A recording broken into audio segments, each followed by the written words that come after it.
เรามักได้ยินชื่อของประเทศโปแลนด์บ่อยๆในข่าวการสู้รบระหว่างรัสเซียกับยูเครนในฐานะประเทศเพื่อนบ้านใกล้เคียงที่ได้รับผลกระทบและเป็นรัฐกันชนระหว่างสมาชิกสหภาพยุโรปกับฝั่งคอมมิวนิสต์นอกเหนือจากจะรู้ว่าเมืองหลวงชื่อกรุงวอร์ซอแล้วเราแทบจะไม่รู้จักโปแลนด์เท่าไหร่นักทั้งที่เป็นประเทศที่มีประวัติศาสตร์ความเป็นมาอันยาวนานเคยเป็นประเทศที่ใหญ่เป็นอันดับ2ของยุโรปและเคยสูญสิ้นชาติหายไปจากแผนที่โลกนานถึง123ปีทั้งยังเป็นที่ตั้งของค่ายอัลชวิกสังหารหมู่ชาวยิวในช่วงสงครามโลกครั้งที่2อับดุลไททูบจะพาไปทำความรู้จักกับประเทศโปแลนด์ดินแดนแห่งอินทรีขาวแดงกันให้มากขึ้นครับ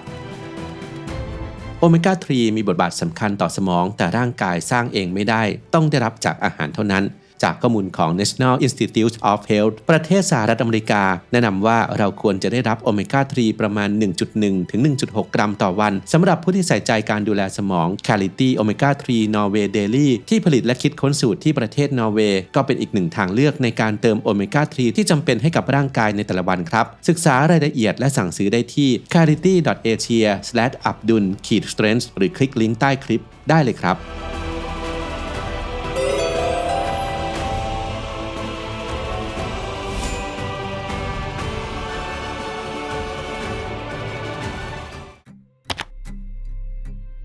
ในยุคเมียสโกที่ 1เป็นผู้นำคนแรกในประวัติศาสตร์ที่ได้รับการบันทึกอย่างชัดเจนว่าเป็นผู้ก่อตั้งรัฐโปแลนด์ในปีค.ศ. 966เป็นต้นราชวงศ์พีแอสรวบรวมเหล่าสลาฟหลายเผ่าเข้าด้วยกันขยายอาณาเขตครอบคลุมพื้นที่ส่วนใหญ่ของประเทศโปแลนด์ในปัจจุบันนับถือศาสนาคริสต์นิกายโรมันคาทอลิกมีการติดต่อเชื่อมโยงสัมพันธ์กับฝั่งยุโรปตะวันตกและจักรวรรดิโรมันอันศักดิ์สิทธิ์ตลอดจนองค์สันตะปาปาก่อนที่ในเวลาต่อมาดินแดนนี้จะสถาปนาขึ้นเป็นอาณาจักรโปแลนด์ปกครองโดยกษัตริย์โบเลสวาฟที่ 1ผู้กล้าหาญและกลางศตวรรษที่ 16โปแลนด์มีอำนาจมากขึ้นเมื่อผนวกดินแดนเข้ากับแกรนดัชชีหรือแคว้นลิทัวเนียมีการทำสนธิสัญญาสหภาพแห่งลูบลินในปี 1596 เกิดเป็นเครือจักรภพโปแลนด์ลิทัวเนียกลายเป็นประเทศที่ทรงอำนาจมีพื้นที่มากกว่า1ล้านตารางกิโลเมตรมากที่สุดเป็นอันดับ2ของยุโรปในขณะนั้นเป็นรองเพียงแค่รัสเซียกินพื้นที่ประเทศเบลารุสและลัตเวียในปัจจุบันตลอดจนคาลินินกราดรวมไปถึงบางส่วนของยูเครนเอสโตเนียโดยมีเพื่อนบ้านเป็นรัสเซียปรัสเซียและออสเตรียชนชั้นขุนนางของเครือจักรภพโปแลนด์ลิทัวเนียมีสิทธิพิเศษในการออกความเห็นและปกครองร่วมกับสภามีอำนาจในการคัดเลือกกษัตริย์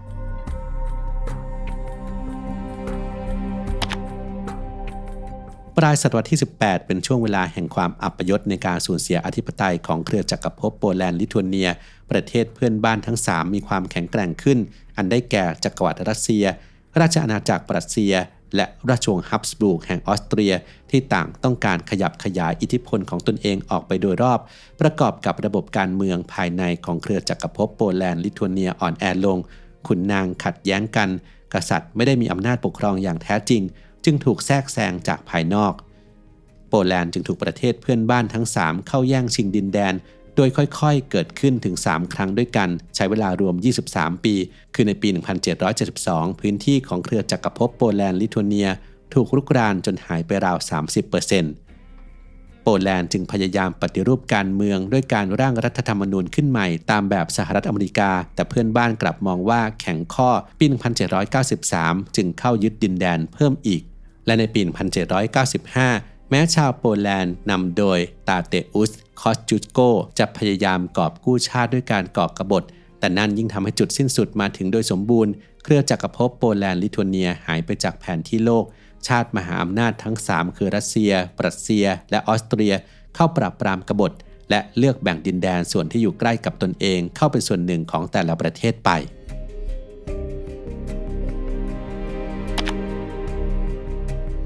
แม้อธิปไตยจะสูญสิ้นแต่ชาวโปแลนด์ยังมีจิตวิญญาณแห่งความรักชาติที่เข้มข้น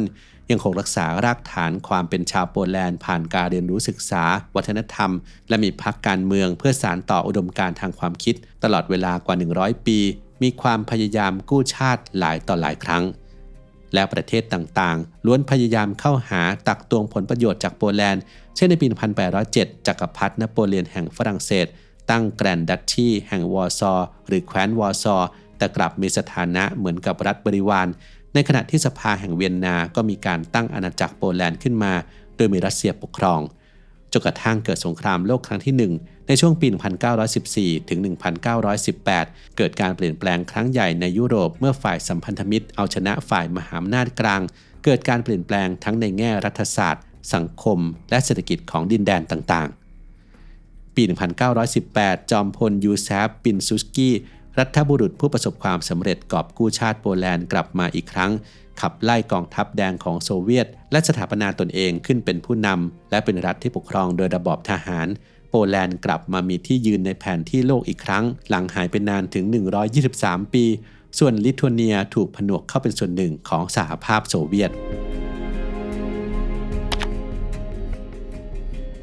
ในปี 1939 กองทัพนาซีเยอรมันและโซเวียตบุกยึดโปแลนด์จากฝั่งตะวันตกและตะวันออกถือเป็นจุดเริ่มต้นของสงครามโลกครั้งที่2อย่างเป็นทางการนาซีเยอรมันดัดแปลงค่ายทหารที่มีอยู่เดิมในโปแลนด์และมีการสร้างค่ายขึ้นมาใหม่เพื่อใช้กักกันเฉลยศึกจากประเทศใกล้เคียงสำหรับใช้เป็นแรงงานและถูกทารุณอย่างหนักต้องเผชิญกับความอดอยากและโรคภัยไข้เจ็บและที่สำคัญคือมีอยู่5ค่ายที่ใช้เป็นค่ายมรณะสังหารหมู่นักโทษและชาวยิวตามคำสั่งของผู้นำอดอล์ฟ ฮิตเลอร์ผู้เกลียดชังชาวยิวหนึ่งในนั้นคือค่ายอัลชวิกเบิร์เคอร์เนลทางตอนใต้ของโปแลนด์ที่มีผู้เสียชีวิตมากที่สุดรวมมากกว่า1ล้านคนภายในเวลาเพียงประมาณ4ปีครึ่งและหากรวมค่ายมรณะที่เหลืออีก4ค่ายในโปแลนด์ก็จะมีเฉลยศึกเสียชีวิตในโปแลนด์มากกว่า3ล้านคนและแน่นอนว่าส่วนใหญ่เป็นชาวยิว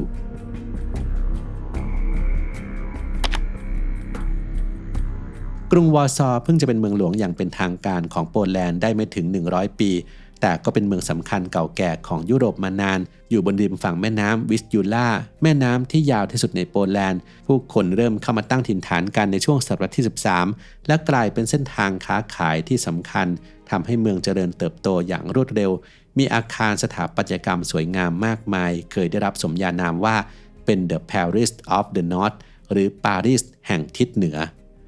ในช่วงสงครามโลกครั้งที่2กรุงวอร์ซอเมืองหลวงของโปแลนด์ถูกระเบิดทำลายอย่างหนักและย่านเมืองเก่าที่เราเห็นทุกวันนี้เพิ่งจะสร้างขึ้นมาใหม่หลังสงครามสิ้นสุดลงโดยยังคงบรรยากาศเหมือนในช่วงศตวรรษที่14โดยการบูรณะนั้นอ้างอิงจากภาพวาดทิวทัศน์อาคารบ้านเรือนของเบรนาโด เบลลอตโตจิตรกรชื่อดังชาวอิตาเลียนที่ได้เคยวาดเอาไว้ในอดีตกรุงวอร์ซอยังมีสัญลักษณ์ประจำเมืองเป็นนางเงือกที่ถือดาบและโล่เป็นผู้พิทักษ์เมืองและชาวประมงในตำนานหลังจากที่ชาวบ้านช่วยให้รอดพ้นจากพ่อค้าใจร้ายที่จับนางเงือกไปจึงมีอนุสาวรีย์ของนางเงือกอยู่หลายจุดและใช้เป็นตราประจำเมือง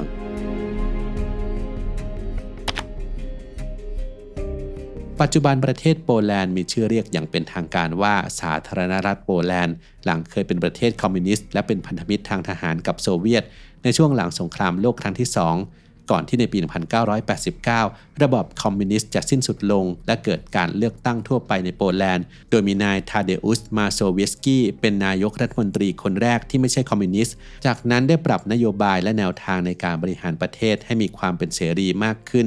เข้าเป็นสมาชิกสหภาพยุโรปหรือ EU และเป็นสมาชิกนาโตหรือองค์การสนธิสัญญาแอตแลนติกเหนือถ่วงดุลอำนาจกับสหภาพโซเวียตในยุคสงครามเย็นและในสงครามระหว่างรัสเซียและยูเครนที่ขยายวงกว้างในปี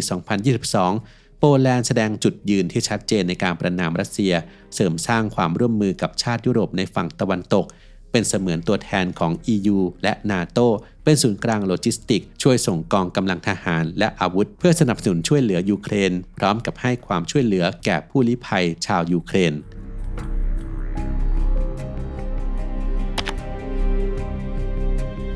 มีชาวโปแลนด์ที่มีชื่อเสียงและสร้างองค์ความรู้ระดับโลกมากมายหลายคนเราอาจจะเคยได้ยินชื่อของเขาและเธอเหล่านี้มาก่อนแต่ไม่รู้ว่าเป็นชาวโปแลนด์คนแรกนิโคลัส โคเปอร์นิคัสนักดาราศาสตร์และนักคณิตศาสตร์ชื่อดังที่มีชีวิตอยู่ในช่วงศตวรรษที่ 15-16 เขาเป็นคนแรกที่เสนอทฤษฎีว่าโลกไม่ได้เป็นศูนย์กลางแห่งจักรวาลซึ่งท้าทายความเชื่อของผู้คนในยุคนั้นเป็นอย่างมากพร้อมกับเริ่มต้นแนวคิดที่ว่าพระอาทิตย์ต่างหากที่เป็นศูนย์กลางและมีดาวต่างๆรวมทั้งโลกโคจรอยู่โดยรอบซึ่งในเวลาต่อมาก็ได้รับการพิสูจน์ว่าสมมติฐานนี้เป็นความจริง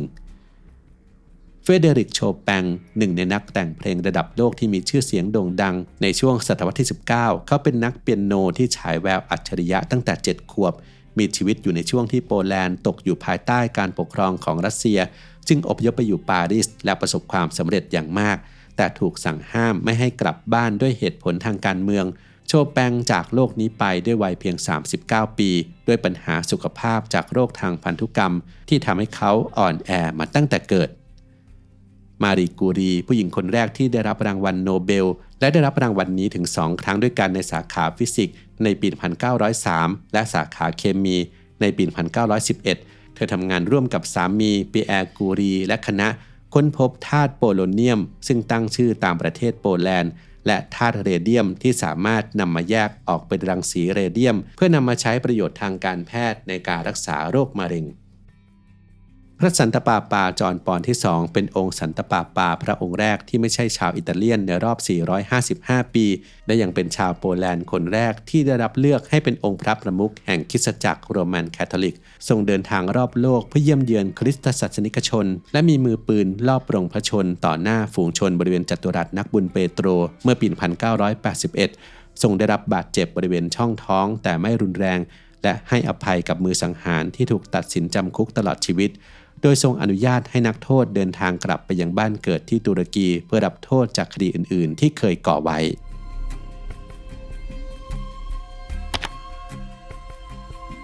เมาบอกเป็นปราสาทที่ใหญ่ที่สุดในโลกในแง่ของพื้นที่กว่า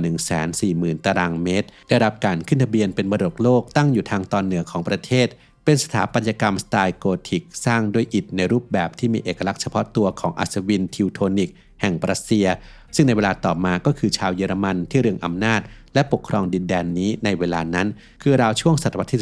13ที่นี่ถือเป็นชุมชนนักรบและนักบวชของอัศวินทิวโทนิกที่ก่อตั้งรัฐขึ้นในบริเวณนี้หลังกลับจากทำสงครามครูเสด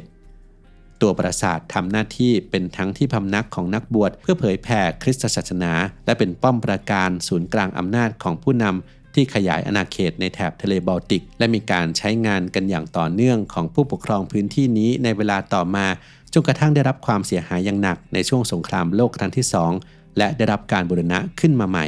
โปแลนด์ยังเป็นประเทศที่เต็มไปด้วยปราสาทมากกว่า500แห่งด้วยกันเหมาะสำหรับผู้ที่รักการท่องเที่ยวด้านประวัติศาสตร์มีตั้งแต่ป้อมปราการอันแข็งแกร่งในยุคกลางไปจนถึงปราสาทในยุคเรเนซองส์บางแห่งเปิดเป็นโรงแรมให้เข้าพักและบางแห่งก็ประกาศขายเปิดโอกาสให้คนทั่วไป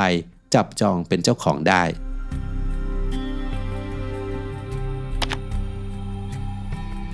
เกลือที่เคยเป็นแร่ธาตุที่หายากและมีค่าในสมัยโบราณมีการทำเหมืองที่ต้องขุดเจาะเกลือในรูปของแร่ธาตุที่ฝังอยู่ใต้ดินซึ่งเหมืองเวลิสกาในโปแลนด์เป็นเหมืองเก่าแก่ที่สุดแห่งหนึ่งของโลกขุดหาเกลือกันมารวม800ปีตั้งแต่ศตวรรษที่13และเพิ่งจะยุติไปในศตวรรษที่21ที่ผ่านมานี้เองตัวเหมืองอยู่ลึกลงไป135 เมตรจากระดับพื้นดินสิ่งที่ทำให้เหมืองแห่งนี้โด่งดังไม่ใช่เพียงแค่ผลิตเกลือได้จำนวนมากแต่ยังมีการนำหินเกลือมาแกะสลักอย่างวิจิตรบรรจงเป็นประติมากรรมบอกเล่าเรื่องราวต่างๆโดยเฉพาะในส่วนที่เรียกว่าเซนต์คินกาแชเพิลซึ่งเป็นเสมือนวิหารที่มีแท่นบูชาภายในห้องโถงขนาดใหญ่และยังประกอบไปด้วยอุโมงค์และทะเลสาบใต้ดินอีกหลายจุด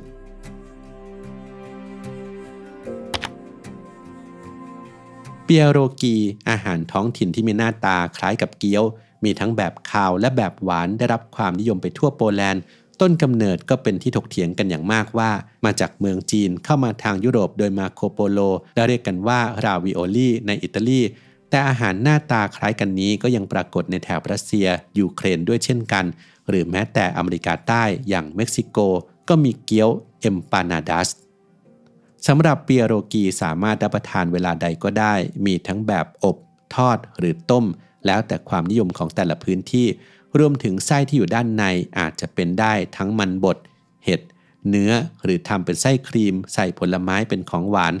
รวมไปถึงช่วงเทศกาลเฉลิมฉลองอย่างคริสต์มาสหรืองานแต่งงานก็นิยมทำเกี๊ยวเปียโรกีกันในครอบครัวโปแลนด์เป็นหนึ่งในประเทศที่มีความหลากหลายทางสภาพภูมิอากาศและภูมิศาสตร์แม้พื้นที่ 40% ของประเทศจะเป็นพื้นที่สีเขียวแต่ก็มีภูเขาสูงทะเลสาบชายหาดพื้นที่ชุ่มน้ำและแม้แต่ทะเลทราย โปแลนด์ยังมีสัตว์ท้องถิ่นที่สำคัญคือไบซอนสัตว์เลี้ยงลูกด้วยนมขนาดใหญ่ที่มีน้ำหนักตัวเฉลี่ยมากกว่า600กิโลกรัมอาศัยอยู่ในบริเวณเบียลวิเอซาป่าดงดิบโบราณแห่งสุดท้ายของยุโรปโปแลนด์ยังเป็นต้นกำเนิดวอดก้าเครื่องดื่มแอลกอฮอล์สีใสแต่ร้อนแรงแม้รัสเซียจะอ้างว่าเป็นผู้ริเริ่มผลิตเป็นชาติแรกแต่ที่โปแลนด์มีบันทึกเอกสารราชการยืนยันมาตั้งแต่ปี 1405 ว่าวอดก้านั้นแรกเริ่มเดิมทีผลิตเพื่อใช้เป็นยาก่อนจะกลายมาเป็นเครื่องดื่มยอดนิยมในยุคกลางและปัจจุบันโปแลนด์ผลิตวอดก้าได้ราว260ล้านลิตรต่อปี